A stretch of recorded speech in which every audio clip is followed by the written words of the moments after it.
Bismillahirrahmanirrahim. Alhamdulillahi rabbil alamin. Wabihi nasta'inu ala umurid dunya waddin. Assalatu wassalamu ala rasulina Muhammadin sallallahu alaihi wasallam wa ala alihi wa ashabihi wa man tabi'ahum bi ihsanin ila yaumiddin. Qala Allah ta'ala fil Qur'anil azim. A'udzu billahi minasyaitonir rajim. Bismillahirrahmanirrahim. Laqad kana fi qasasihim ibratul liulil albab. Shadaqallahul azim.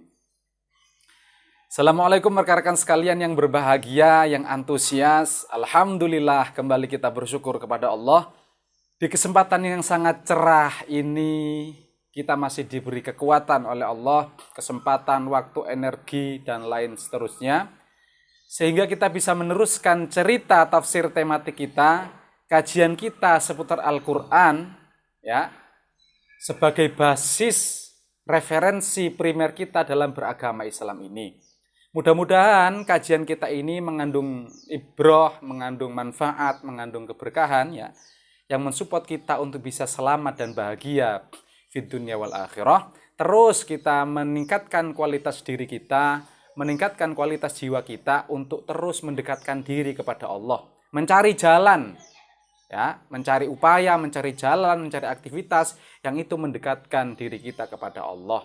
Jalan apapun, aktivitas apapun yang diridhoi Allah, salah satunya mudah-mudahan kajian kita ini mendapatkan restu dan ridho dari Allah Subhanahu wa taala. Amin ya rabbal alamin. Rekan-rekan sekalian, tentang tilawah Al-Qur'an sudah kita kaji di video yang lalu. Tentang qiraah Al-Quran juga sudah kita kaji, ya, di video yang lalu, ya. Membaca dengan kata tilawah dan mengkaji membaca dengan kata qiraah atau al-qiraah, dengan kata tilawah atau dengan kata tala, dengan kata qiraah atau dengan kata al-qiraah atau qiraah, ya. Yang sederhananya biasanya kita gampang sekali menerjemahkannya dengan membaca, ya. Tapi kepingin tahu detailnya secara makna kosakata Arabnya, teman-teman bisa disimak di video yang lalu, ya. Sekarang kita akan meneruskan rekan-rekan sekalian, ya, membaca yang itu dengan kosakata yang lain lagi di dalam Al-Quran, yaitu dengan istilah amla, ya, atau al-imla atau amla. Ya, di Indonesia itu sudah diserap ke Indonesia, ya. Biasanya itu imla gitu, ya. Imla itu mendikte kalau dalam bahasa Indonesia. Kalau kita melihat realita orang Indonesia sekitar kita itu kan kalau maksudnya imla mendikte, ya. Jadi mendikte itu membacakan. Jadi kalau ada guru mendiktekan, biasanya kalau kita masih kelas 1 SD, kelas 2 SD, ya, itu guru mendiktekan, melatih muridnya mendiktekan, kemudian murid itu menyalin atau menuliskan apa yang diucapkan, kata atau kalimat apa yang diucapkan guru itu ditulis oleh si murid itu, ya. Lah rekan-rekan sekalian, ini kaitannya dengan membaca, ya. Di episode yang lalu kita sudah jelaskan, sudah ceritakan secara gamblang bahwasanya memang membaca itu selalu disertai dengan kepahaman, substansi, isi dari teks, isi dari pembicaraan, isi dari kalimat, dari kata-kata, ya, dari frase dan sebagainya. Kemudian ditangkap maknanya itu, pesannya ditangkap, ya. Kemudian lantas dipraktekkan dalam kehidupan sehari-hari, ya. Begitu yang diceritakan oleh Ibnu Abbas kalau kita mengkaji kata membaca dari Al-Qiraah kemarin. Nah, sekarang kata amla, yumli, imla ini, ya, al-imla atau mendiktekan ini paling tidak ada dua makna, ya. Nanti kita akan bahas satu-satu sekaligus dengan contoh-contoh ayatnya di dalam Al-Quran. Kemudian kita mengambil ibrah atau pelajaran dari kisah itu, ya. Di depan tadi sudah saya bahas atau saya bacakan, ya, surat 12, surat Yusuf ayat 111, ya, bahwasanya dalam sejarah, dalam cerita-cerita mereka itu ada pelajaran bagi orang yang menggunakan akal sehatnya. Laqad kana fi qasasihim ibrah liulil albab, tapi pada kisah mereka, kisah-kisah mereka, sejarah hidup mereka, sejarah umat-umat terdahulu, ya, baik itu yang terdahulu yang jauh dari kita secara geografis maupun secara kronologis, maupun sejarah, kisah-kisah kejadian orang-orang yang dekat dengan kita, lingkungan kita. Ya, mulai dari RT, RW, kelurahan, kecamatan, kabupaten, provinsi Indonesia. Ya, mulai dekat orang tua kita, ya, tetangga kita dan seterusnya, terdapat kisah-kisah itu, ya, sejarah, kejadian, cerita. Maka lantas kita bisa mengambil pelajaran dari situ. Ibroh kata Allah, sungguh telah ada ibroh kata Allah, pelajaran. Tetapi liulil albab, bagi orang yang menggunakan akal sehatnya, menggunakan akalnya. Kalau nggak menggunakan akal nggak bisa itu. Ya, apalagi punya prinsip membaca tanpa harus dimengerti, membaca tidak harus dimengerti. Nah, itu pasti nggak akan dapat ibroh, nggak akan paham itu. Ya, maka kita nanti akan belajar atau mengambil ibroh dari contoh ayat terkait dengan kata mala'a, membaca ini, yang itu adalah kisah. Ya. Nah, rekan-rekan sekalian, jadi makna yang pertama memang adalah membaca atau membacakan. Arti kata amla yumli, imla itu membacakan atau membaca. Ya. Itu artinya, ya, di contoh-contoh kalau teman-teman membuka kamus-kamus Arab yang dipakai oleh mufassir Lisanul Arab, itu banyak contoh-contoh kata atau kalimat yang menggunakan kata numli alaihi alkitab. Kami membacakan atau umli alaihi alkitab misalkan. Aku atau kami membacakan kepadanya sebuah buku. Itu banyak contoh-contohnya di Lisanul Arab itu, Kak. Salah satu kamus yang dipakai oleh para mufassir itu, ya. Nah, jadi artinya kalau kita simpulkan artinya adalah membacakan atau membaca, ya. Sekarang kita akan masuk pada contoh Al-Qur'annya, contoh ayatnya, ya. Misalkan teman-teman dibuka surat Al-Furqan, surat 25 ayat 4, 5 dan 6, ya. Teman-teman silakan dibuka, ya. Kurang lebih insya Allah begini teksnya. Akan saya bacakan dan juga saya mencoba untuk menerjemahkan, ya. Lebih betulnya, lebih pasnya silakan teman-teman membuka Al-Qur'annya di surat Al-Furqan 25 ayat 4, 5, 6, ya. A'udzubillahi minasyaitonirrajim. Bismillahirrahmanirrahim. Wa qala alladziina kafaru in hadza illa ifkun iftarahu wa a'anahu 'alaihi qaumun akharun. Ya. Faqad ja'u dzulman wa zuran. Di ayat 4-nya begitu. Orang-orang yang ingkar, orang-orang kafir yang ingkar pada wahyu Allah, ya, terutama Al-Quran ini, mereka mengatakan, oh, ini hanyalah kedustaan yang dibuat-buat oleh Muhammad Al-Quran ini. Wa anahu alaihi qaumun akharun, dan Muhammad ini dibantu oleh orang-orang terdekatnya, oleh saudaranya, oleh sahabatnya. Ikut tuduhan mereka, ya. Kata orang yang ingkar itu, ya. Wa anahu alaihi qaumun akharun. Kemudian dijawab oleh Allah, faqad ja'u dzulman wa zuran, sungguh itu pernyataan orang kafir itu kata Allah adalah kezaliman dan kedustaan atau dosa yang amat sangat besar. Mereka itu fitnah, ya, mereka itu gak ngerti, gak paham, itu tuduhan aja kata Allah. Zolim itu meletakkan sesuatu pada selain tempatnya, ya. Bahwa wahyu Allah oleh mereka disebut dusta itu. Muhammad itu dibuat-buat sendiri oleh Muhammad, dibantu dengan para sahabatnya, para orang-orang terdekatnya, ya, supporternya lah. Orang kafir menuduh seperti itu. Allah itu cuma dibuat-buat oleh Muhammad itu, ya. Maka dijawab tadi oleh Allah itu faqad ja'u dzulman wa zuran, ya. Kemudian di ayat 5-nya diteruskan, mereka belum puas mengatakan itu kedustaan yang dibuat-buat aja, ifkun, ya. Ya. Ini mungkin ada kaitannya dengan mesuh yang di dalam bahasa Inggris itu, ya. Mungkin saya juga enggak ini. Tapi yang jelas ifk. Jadi ifk. Nah, jadi Quran itu cuma dibuat-buat oleh Muhammad itu, ya. Kemudian di ayat 5-nya wa qalu asatirul awwalin. Orang-orang kafir itu mengatakan, Quran ini cuma asatirul awwalin, dongengan belaka. Dongeng, ingat ya. Dongeng itu biasanya konteksnya adalah cerita yang dibuat-buat sendiri, imajinasi sendiri. Jadi hayalan, cuma berdasar hayalan belaka. Cuma dongeng-dongeng turun-temurun yang tidak benar gitu, bukan wahyu Allah, itu kata mereka. Wa qaulu asatirul awwalin. Ya. Jadi orang kafir mengklaim atau menuduh Quran itu hanya dongeng. Dongeng yang belaka, yaitu sesuatu yang dibuat Muhammad sendiri yang berdasarkan imajinasinya atau hayalannya sendiri. Itu cuma dongeng itu Muhammad itu. Begitu kira-kira pernyataan orang kafir itu.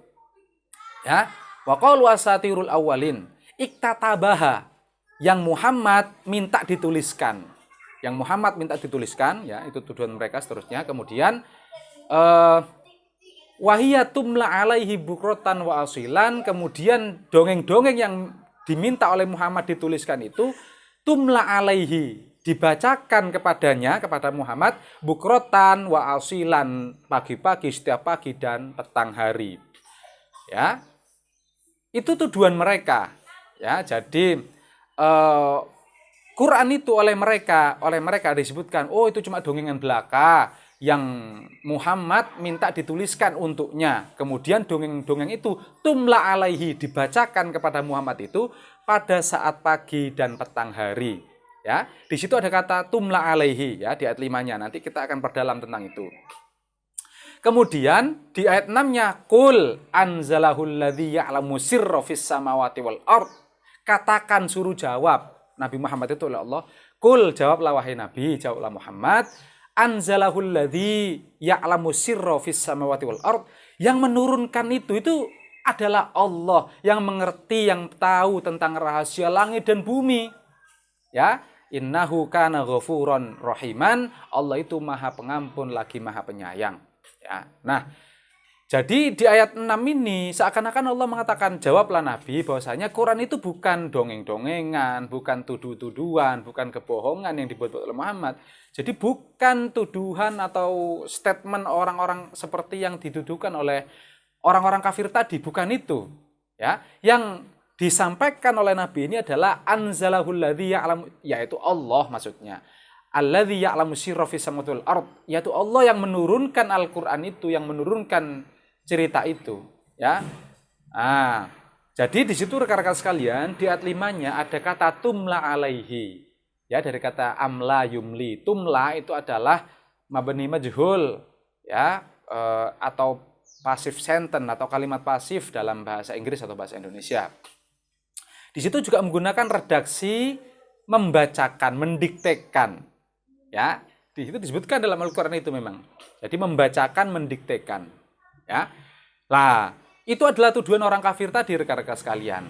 Ya, bahwa kata orang kafir itu bahwasanya kisah atau sejarah yang Allah ceritakan di dalam Al-Qur'an ini itu adalah dongeng-dongengan belaka. Ya, jadi gini rekan-rekan sekalian, ya, bagi yang benar-benar dasar gitu ya, ada sejarah, ada dongeng. Ya. Sejarah itu adalah kejadian yang benar-benar terjadi, fakta real, sebuah kejadian, sebuah cerita yang memang benar-benar terjadi. Itu namanya sejarah, historis. Sejarah, ya, dituliskan itu sejarah. Itu adalah non fiksi, ya, kalau kita teruskan non fiksi. Jadi bukan fiktif maksudnya, betulan kejadian itu betulan terjadi, ya. Sebaliknya ada dongeng, ya. Dongeng, kita kan sering ya mendengar dongeng. Dongeng itu cerita tetapi bukan berdasarkan fakta, bukan berdasarkan kejadian yang terjadi di realitas ini. Bukan. Dongeng itu lebih kepada cerita yang dasarnya adalah memang hayalan atau imajinasi. Kemudian dituliskan atau diceritakan, karena hayalan itu memang imajinasi, ya. Nggak habis-habis. Itu adalah karya fiksi, fiktif, hayalan belaka, ya. Jadi ada yang non fiksi, yaitu sejarah, ada yang fiksi, yaitu dongeng-dongeng, fabel, dongeng, ya, dan lain seterusnya, mitos, legenda dan lain sebagainya itu. Ada yang karya fiksi, ada yang karya non fiksi. Lah, kisah yang ada di dalam Al-Qur'an itu jelas adalah sejarah. Kejadian betul, real. Sejak misalkan kalau itu yang diceritakan kejadian Nabi Ibrahim, ya maka memang itu dulu pernah terjadi real. Ya, bahkan Al-Qur'an ini menurut kita orang yang beriman ini itulah fakta historis. sejarah yang paling benar-benar sejarah gitu, fakta historis. Kalau sejarah yang lain mungkin bisa ya, hanya klaim sejarah ya, klaim historis. Jadi karena memang sejarah itu memang bisa dibuat-buat, kita kadang kabur. Sejarah yang itu ada campuran, makanya di era kita ini ada istilah faksi, yaitu fakta, tulisan atau cerita fakta, tapi juga ada bumbu-bumbu fiksinya, fiktifnya. Ya kayak novel itu biasanya kan ada novel itu. Novel itu ya itu bisa faksi, bisa cerita betulan, tapi juga nanti ada cerita yang hayalan, dikai bumbu-bumbu, ditambahi cerita-cerita hayalan ya. Nah, ketika kisah-kisah itu diceritakan oleh Allah di dalam Al-Quran, mulai cerita Nabi Adam, ya, terusnya Idris, ya Nuh, kemudian Ibrahim, ya, kemudian Musa, ya, Sulaiman, Daud, terusnya Isa, ya, pokoknya para Rasul sebelum Nabi, ketika Allah menceritakan itu, maka itu adalah sejarah, ya, fakta historis, kejadian betul, ya. Kejadian betul itu, fakta historis. Lah, ketika Rasulullah menyampaikan Al-Quran cerita itu kepada mereka, kepada orang kafir itu menjawab, alah ini cuma dongengan belaka, hanya dibuat-buat Nabi, hanya dibuat-buat Muhammad ini ya, yang minta dituliskan Muhammad itu, yang minta dibacakan kepada Nabi Muhammad, kepada Muhammad itu di pagi hari dan sore hari. Ya. Jadi mereka mengingkari. Ya, jadi mereka mengingkari kisah-kisah itu. Tentu di sini rekan-rekan sekalian, orang kafir pun itu paham, mengerti, paham kisah ceritanya itu. Ya, ya nggak mungkin kalau nggak paham, nggak tahu isi ceritanya. Kan Quran itu ada dong, ada cerita ya. Quran itu ada cerita-cerita, ada hukum, ada sejarah itu ya, ada perintah, ada larangan, ada ancaman gitu. Kan banyak itu isinya. Tapi orang kafir bisa ngomong, oh ini dongengan belaka, menuduh itu dongeng. Berarti orang kafir paham itu isinya. Informasi yang disampaikan Al-Quran tuh orang kafir itu ngerti. Informasinya isinya loh, oh ini kisah ini, oh itu. Tapi kemudian mereka memutuskan bahwa ini hanya dongeng belaka atau cerita rekaan belaka yang dibuat-buat oleh Muhammad. Itu masalahnya. Jadi mereka mengingkari itu setelah mereka paham. Mereka ingkari, memang pilihan. Beriman, menerima atau mengingkari itu pilihan bebas kita, pilihan bebas manusia. Ya, nah, orang kafir itu memilih untuk mengingkari itu. Ya, jadi memang memahami gitu. Ya, lah kalau misalkan orang kafir itu misalkan dibacakan Quran, alah, terus mereka punya prinsip, oh membaca Quran, dibacakan Quran nggak mesti paham artinya, nggak mesti paham, nggak harus dipahami maknanya. Ya berarti substansi Quran itu nggak sampai kepada dia, dan dia nggak ya cuek. Lantas babalumuh gitu, artinya tidak peduli ya, abai pada agamanya ya, seperti kebanyakan kita itu ya, abai pada agama itu, ono agama ya wis, kalau agama ya wis, itu namanya cuek, abai ya, hati-hati kita itu ya di situ ya lah. Nah rekan-rekan sekalian, jadi di situ diceritakan ya, kemudian dijawab, suruh jawab bahwasanya Al-Quran itu diturunkan oleh Allah. Ini wahyu, bukan cerita sembarangan. Ini sejarah dari Allah. Ya, maka ya ujilah Al-Quran itu, ujilah wahyu itu kalau kamu memang masih ragu. Begitu tantangan Al-Quran. Ya, maksudnya kemudian Allah di ayat 6-nya tadi ya. Kemudian innahu kana ghafuron syakuron. Allah masih memberi kesempatan pada orang kafir itu bahwasanya Allah itu Maha Pengasih, Maha Pengampun. Allah itu sayang pada kamu, wahai orang kafir. Jangan terus-terusan kamu seperti itu. Tobatlah, ya. Berimanlah supaya kamu selamat dan bahagia. Tobatlah diterima meskipun kamu kafir, ya. Kalau kamu tobat, kalau lantas beriman, lantas mengimani, mempercayai isi Al-Quran itu, maka kamu akan disayang oleh Allah, diampuni dosa-dosamu dan lantas disayang oleh Allah. Ya. Itu yang pertama, karena sekalian itu memang substansi dari tema membaca yang literasi ya, terkait literasi ini, dan juga tanggapan dari statement kawan bahwasanya membaca itu tidak harus dimengerti, tidak mesti dipahami ya, tentu keliru ya. Namanya membaca itu selalu kita progres ditinjau dari sisi apapun. Kata membaca dalam Al-Quran itu selalu menuntut kita untuk memahaminya ya, kemudian lantas dipraktekkan dalam kehidupan sehari-hari. Yang kedua rekan-rekan sekalian, itu yang pertama, makna pertama, kemudian contoh ayatnya, kemudian pelajarannya ya kan. Yang kedua, ini tinggal dikit lagi ya. Artinya adalah kata amla yumli imla, artinya adalah memperpanjang durasi waktu, memberi kesempatan atau menunda lah, atau memberi tempo, deadline. Itu namanya imla, amla yumli imla. Suka sama. Atau ya memberi tempo ya, memberi kesempatan. Lah itu bisa teman-teman dibuka di contoh ayatnya di surat Maryam surat 19 ayat 46. A'udzubillahi minasyaitonirrajim. Bismillahirrahmanirrahim. Wa qala araghibun anta an alihati ya Ibrahim. Hei Ibrahim, apakah kamu ini membenci Tuhan kami? Apakah kamu ini membenci Tuhan kami? Kok kamu ini terus-terusan ngeritik Tuhan kami, ngeritik cara beribadah kami, menyalah-nyalakan kami, kamu ini Ibrahim.